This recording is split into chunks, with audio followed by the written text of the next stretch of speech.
Welcome, everybody. This is the Rotary E-Club of Silicon Valley. Every week, we bring you the stories of people who are making life better for others, locally, globally, and digitally. And along those lines, our goal as Rotarians is to highlight innovative service. We think that's a really cool thing, especially for a club that is based in a place where ideas are the coin of the realm. Rotary International is worldwide, however, and there are more than 36,000 clubs with over 1 million Rotarians and Rotaractors working to improve their communities.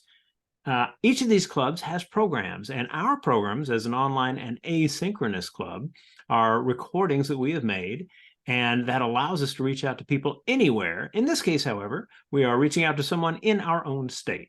So I will let you know that if you want to get deep into the explanation that is in the bio and all of that, on our YouTube page, pause and scroll down. On our Rotary, Silicon Valley Rotary.com page, pause and scroll up. But I won't take more of her time. We have with us an inventor and one who has won an award for her inventions. And some of that is because she's getting started early.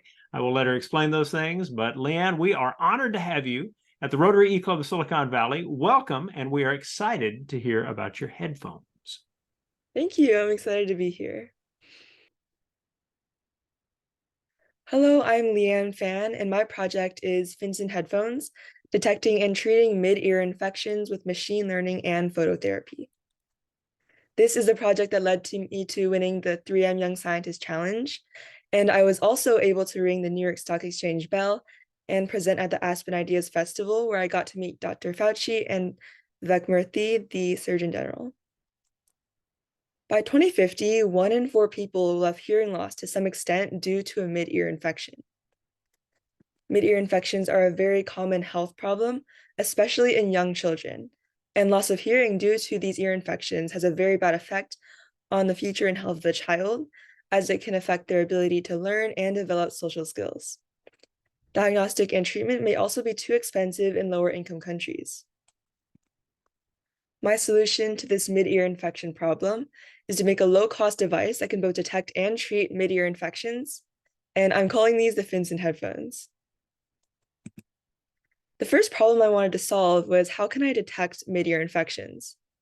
Well, at the doctor's office, ear infections are diagnosed using otoscopes or using tympanometry, which measures the air pressure within your ears. However, both of these require a doctor to operate them, and many people don't have access to this. Furthermore, otoscopes were invented around 100 years ago, so I believe we can make a big improvement. I started off this summer using images to detect ear infections. However, I found that this was expensive and I had other major downfalls, such as earwax blocking the camera, making the readings incorrect. So I switched to detecting ear infections using sound. My Finsen headphones detect mid-ear infections by analyzing the echo sound from the eardrum. And this works because our eardrum is a very thin membrane, but when the mid-ear is infected, the eardrum becomes stiffer because the mid-ear is filled with fluid. This means that healthy and infected eardrums have different echo sounds, and this method of ear infection diagnosis is called acoustic reflectometry. And because I don't have access to hundreds of patients to train my acoustic reflectometry machine learning model on, I have built an ear model that I could use to train the AI model, proving that in theory, a similar AI model could also be trained using human ear canals. So using this method, I sent 2-second chirps of sound into the fake eardrum, and I captured the echo sounds that came back to me from the eardrum model. And I converted these sounds into spectrograms, which are like pictures of sound. I recorded hundreds of these spectrograms to train a simple machine learning model, and it was able to distinguish between a normal eardrum or one filled with fluid, meaning that it was infected with an 80% accuracy rate, which is above the accuracy of using traditional otoscopes, which is around 70%. This machine learning model I use uses transfer learning, where a neural network is trained on a large data set, and it also retains knowledge for future use. So I could add additional data to train this model, which requires only a small change in the inner workings of this already trained model. And using this method requires significantly less computing power, and I also need a smaller data set. Over the summer, I also worked to make Diagnostic available on web and mobile phones so that a user with my headphones could just go to the website and connect to these headphones through Bluetooth. So being able to detect ear infections is amazing, but I also want to treat the ear infection. For decades, the most common treatment has been using antibiotics. However, 60% of ear infections are caused by viruses. So in many cases, antibiotics wouldn't be effective. I'm also sure that many of you know about our antibiotic resistance problem, where the overuse and misuse of antibiotics should be limited as much as possible. Furthermore, kids don't want to swallow a huge pill, especially when it causes GI issues. This is when I learned about Nobel Prize winner Niels Finsen. Over 100 years ago, he invented phototherapy by using UV light to treat lupus. However, soon after the invention of phototherapy, antibiotics were introduced into the market, and they were extremely effective, life-saving, and very cheap. People saw antibiotics as the cure-all, and its success blinded us to its consequences. Alexander Fleming, the inventor of penicillin himself, even warned us to these consequences of overusing and misusing antibiotics. And nowadays, new antibiotics that work against drug-resistant bacteria are even more scarce. So I want to bring attention to Finsen's century-old invention of using light to kill bacteria. And instead of this table-sized machine that he used called his Finsen lamp, I'm using a small blue LED that is 4 or 5 nanometers to treat the ear infection. And I'm using a very small LED light integrated into the headphones to kill bacteria on the eardrum. Blue light is near the UV region, and it still has a phototoxic effect to bacteria, but it isn't harmful to mammalian cells, so it won't have any harmful side effects that antibiotics might have. It's also incredibly effective in killing bacteria and can prevent biofilm growth, and it's equally as effective on drug-sensitive and resistant bacterial strains. To prove that my 4 or 5 nanometer LED could actually kill bacteria, I carried out many antibacterial tests on E. coli K12, Bacillus, and Lactococcus lactis. This bacteria died within 60 minutes of exposure to 4 or 5 nanometer light, and it would kill bacteria starting at 45 minutes and most effectively at 75 minutes. This is my first prototype of my Finsen headphones. They used images to detect ear infections, which I found wasn't the best solution. So I worked very hard with my mentor from 3M to improve the Finsen headphones.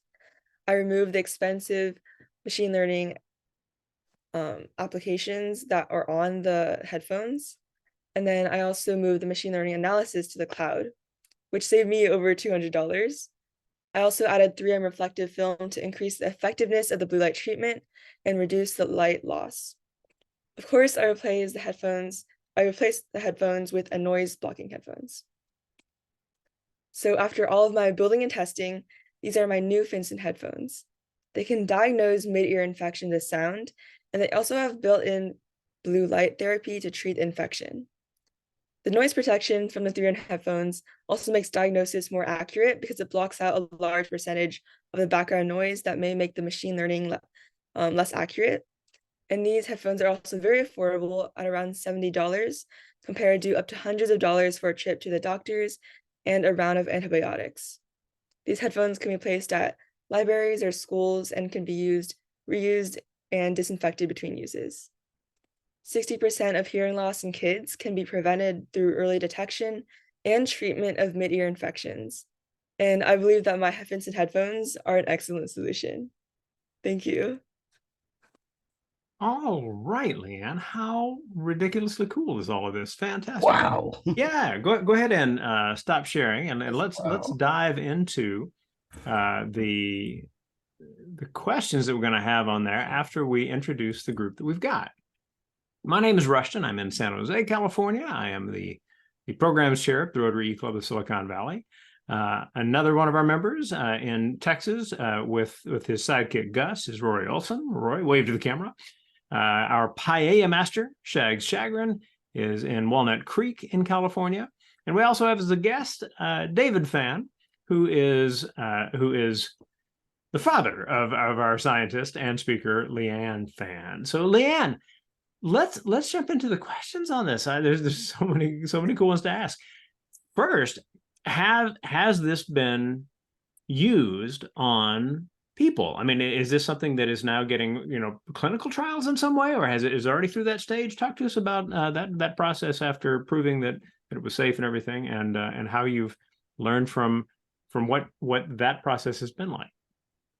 Yeah, that's a great question. So as of now, I haven't been able to test on people yet.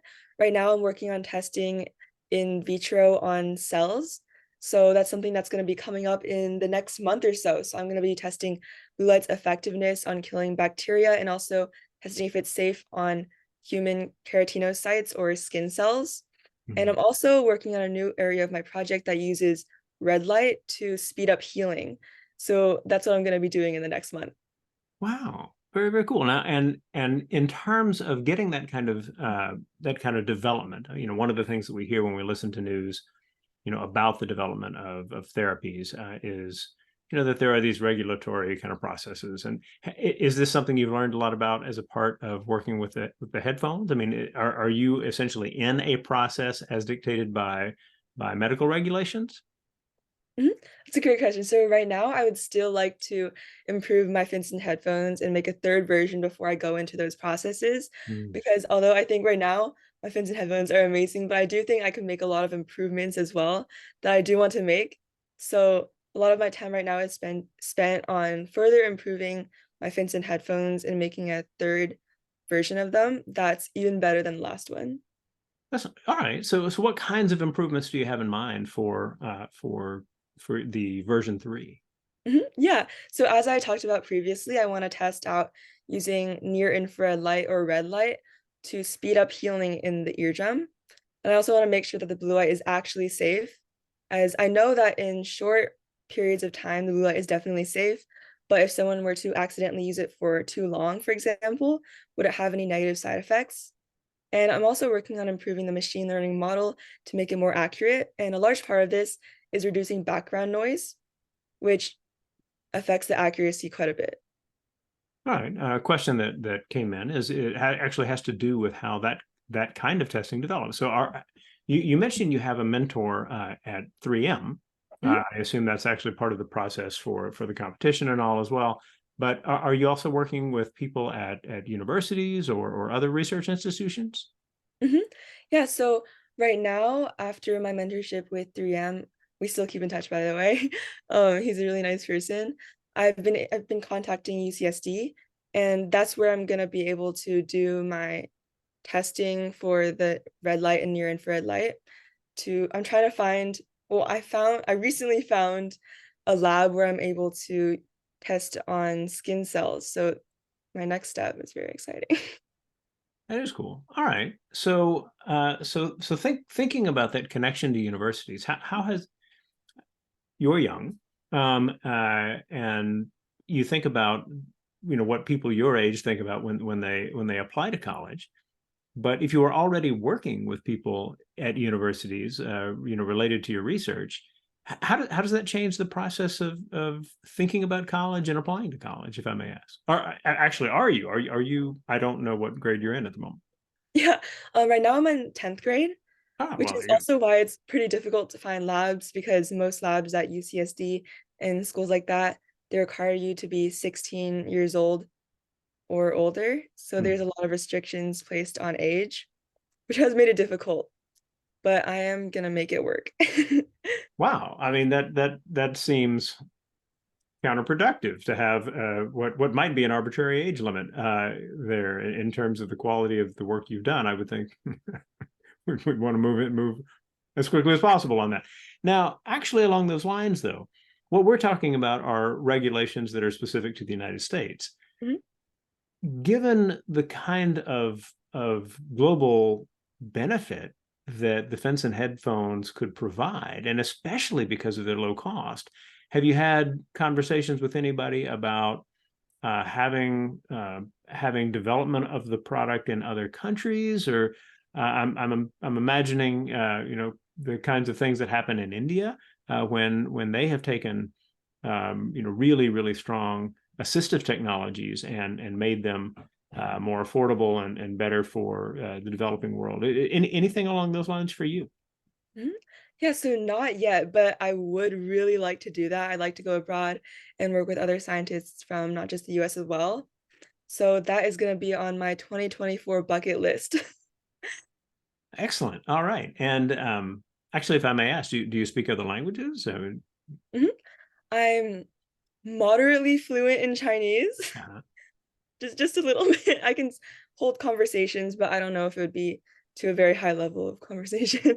oh, okay. Well, you get better with any language through practice, and having a vehicle for doing it, like I've got these cool headphones, might be an excellent way to go. All right. So let's talk about let's get back to the headphones themselves, and you talk about detection and you talk about treatment. Mhm. And so, I mean, it's interesting that you are essentially looking at developing a technology that would replace a technology that is as old as it is. The otoscopes, I think you said, were developed in the 19th century, Mhm. and there's been no other attempt along the way that you know of to build a better detection device. Yeah, so there are definitely other types of ways of detecting midear infections. One of them I touched on is called tympanometry, where you measure the air pressure within your ear, Right. because when fluid builds up in your ear, the air pressure in there changes. But these machines are extremely expensive and they also require a doctor to operate them. So not everyone may have access to these kinds of technologies, which is why I wanted to create a method of diagnosis that didn't require a doctor and was also more available than these super expensive machines. All right, all right, all right. And I better understand that part of your presentation now that you described it that way. Cool. So, okay, in thinking about the important use of data that you bring up multiple times, you talk about how the otoscope is about 70% accurate under some set of conditions for identifying these kinds of infections, and that what you've done so far seems to suggest that you're at about 80%. Mhm. Is that something that you had to build to with your accuracy? I mean, like, were there stops and starts? I mean, particular kinds of scientific challenges you had to overcome in order to get it to where it had that kind of advantage? Yeah, definitely. So with the acoustic reflectometry, it uses sound to detect the ear infection, Hmm. which means that any change in the shape of the kind of funnel that I use to funnel the sound into your ear would have an effect on the accuracy of the detection, Hmm. which is why I switched from using a paper funnel, which is more disposable, and I ended up using a plastic funnel so I could negate any of these different changes. All right. So my guess is that you've had some you've had some strong scientific instruction along the way. Were there particular moments in your learning that inspired you to think about doing your own research? And the reason I ask that, in part because I'm an educator myself, Mhm. there's always kind of that question for us of, all right, we want students to be able to master concepts, learn them, kind of manipulate formulas effectively, whatever it may be. And the hope is always that we can inspire people to think about possibilities and essentially see a kind of self-direction in one's learning, which you did. Um, was there something in your educational experience that led you to feel like, I want to explore this as opposed to simply doing well in a science class? Yeah, so that's actually a really interesting question. Right now, last year I was able to take AP chemistry, and that made me really think about going into the field of chemistry because I did enjoy it a lot. And then this year, I'm taking AP biology, which I find less interesting. So I think it's the course itself that made it different for me, along with the things that are being taught. I like something that's more direct and it's like not I don't want to learn about all the different things. I want to like focus into one, which is why I think that my research really helped reignite my passion in biology because I really enjoy just diving deep into one subject rather than focusing on a wide range of subjects, which is yeah, why I do think I still want to go to a biology field. Excellent. All right. Well, in thinking along those lines, do you also have do you have like a club that you're a part of, or a group of friends that also encourage you for how you think about what you're doing? Like, What are kind of effectively the interpersonal dynamics that allow you to want to do this kind of work, to be excited about this kind of work, to feel a certain kind of encouragement from others? Talk about that. Mhm. So currently I'm part of the San Diego Student Leadership Board for the GSDSEF, which is the Greater San Diego Science and Engineering Fair. And the SLB, we pretty much organize the fair and help out with volunteering and stuff like that. Mhm. And we make a bunch of videos that can help potential students who are interested in science. And I think just being part of that community where everyone is extremely passionate about science is really exciting. So for example, we had a pizza dinner the other day and we were able to meet in person. And I was able to learn a lot. And then, like, even just simple conversation turned into these really interesting topics and nuanced topics they were talking about in the field of science. So I learned a lot from like just that 1 hour of being able to eat pizza with my science community. The right setting is a big help, that's for sure. Mhm. And and and especially in that people are not only passionate about science, but there is the opportunity to talk about highly practical pieces of what you do with science, right? Mhm. So a question that just came in from Rory is about practitioners trying out the device. You mentioned that it hasn't kind of had human trial processes, right?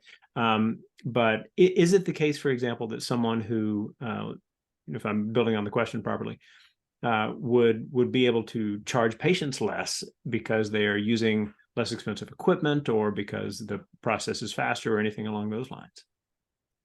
Yeah, so far, no practitioners have tried out my device. And my goal for this device is to make it available for example, schools or libraries where someone can just go in and either rent out or just have it lent to them Mhm. so that the school could buy, for example, just like 3, 4 pairs for $70 a pair or potentially less after um I can produce more possibly. And then these people can hopefully be able to get the treatment for free or at a very low cost compared to a typical round of antibiotics and a trip to the doctor's office, which I think without insurance can get up to a few $100s. Hmm. Well, economies of scale are certainly going to be your friend on this for sure. Um, in thinking about $70, does that represent the cost of production of a piece based on the processes you've used so far, or is that what you imagine to be ultimately a good price point for a producer of the device if distributing them commercially? The $70 is the money that I spent to collect the materials to build the headphones. And this isn't the manufacturing cost. So I believe that the cost of, well, the raw cost of the materials would be a lot less than what I paid for. So I think that would be able to bring down the price a lot. All right. All right. Good. Well, to the team that we've got, if you have further questions, feel free to toss them in. But I'll finish with this question, Leanne. As you think about the kind of joy and excitement that comes from getting to do real research, I mean, this is not simply intellectually fascinating, but can be meaningfully beneficial to many people in many places. What in your experience would you share that you think might help other young people decide to pursue research possibilities? So, I think that there are lots and lots of people your age who've got great ideas, but maybe they don't act on them because they think, oh, well, people think that's a bad idea, or they'll laugh at me, or they're not really listening, or whatever it may be. And for you, I mean, I assume part of that is the encouragement of your parents present, right? And then also just that sense of like, maybe there are certain ways of looking at it that can allow someone who has a good idea to say, I'm gonna try this out. So I think my advice would be to find your science community and find a community of people that are passionate about the same things you are. And even if that community isn't available to you, for example, in school, or you can't find it near you, I think online has a lot of different amazing resources that can really guide your scientific journey. I know there's some websites where you can ask professionals scientific questions of any topic. And you could also go online and find forums of people who are very passionate with science and can also help you out. And I would say that don't be afraid to start, because there's definitely going to be a lot of ups and downs. For me, it was a very bumpy road, but I was eventually able to get there anyways. So even now I'm still experiencing those ups and downs, but I know that I'm going to get through it. So I think that that was really encouraging for me. I think that is probably a fantastic thought to end on. I'll add just the minor details to our viewers that you can share with us that you joined us in watching this recording on our page if you're on SiliconValleyRotary.com and on this meeting page. Then scroll down a little and click the attendance little chart there, and you'll be able to put in your name and in your email address if you'd like. That'll generate a note that you can pass along to your club secretary for making up a miss if that's something that you and your club do. Also, a little farther down our page, you'll find the forum Discuss, DISQUS. It's where members of our about 50-person strong online and asynchronous and global membership shares ideas on the things that we gather for our meetings. And so you are perfectly welcome to talk about what you learned in this presentation or any other element of the meeting. Finally, I would say that that when we think about these kinds of programs and the opportunity to be inspired by the ideas pursued by young people and those with creative insights, we hope that you will watch more of the programs that we are delighted to share. And you can always find more by going to rotary.cool, which will get you to our site, and clicking on the meetings tab to see our archives of meetings and the associated programs. Leanne, we always like to ask our speakers to provide a final word before they finish. So if there is a general thought you'd like to share that you'd like for people to have in mind as they're stepping away from the video, you are welcome to share it. For me, I think that if anyone around you is interested in pursuing science, or if you are interested in pursuing science, then definitely a word of encouragement or finding support from someone else can really go a long way. Just a few words can really make a difference. All right, well said. And everyone, we will see you next week.